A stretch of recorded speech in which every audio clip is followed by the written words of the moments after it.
This is Airtame 2, your wireless screen mirroring solution for business and education. Let's set it up. Start off with unpacking everything from your Airtame 2 box. Take your air cord, plug the HDMI connector into the TV or projector, then the power USB connector into the power adapter and socket. Then take the remaining USB-C connector and plug it into your Airtame 2.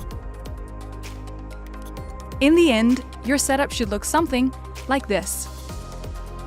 The Airtame 2 device also has a micro USB port, which can be used to connect the device to your network via Ethernet cable. Next up, you'll need to choose how to mount your Airtame 2. You can secure it to the back of the TV or projector with a magnetic wall mount, like this. For a more permanent installation and stronger Wi-Fi signal, you can use the non-removable adhesives on the mount and air cord to fix your Airtame 2 to the wall. Stick the cable into section behind the display, then Airtame 2 beside the screen. Turn on your screen and select the correct HDMI input. Follow the on-screen instructions. Download and install the Airtame app on your computer. Open the app, wait for the banner to show and hit Setup.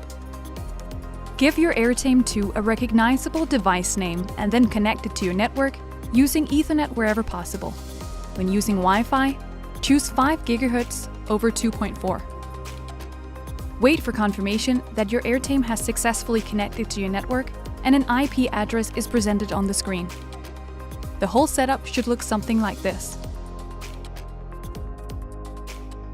The device is now ready to be used by anyone on the network.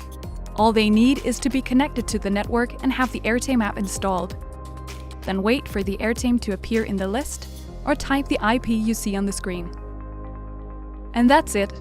You're now ready to start presenting wirelessly. If you still need support, feel free to reach out at airtame.com. We're here to help. Airtame. Use screens better.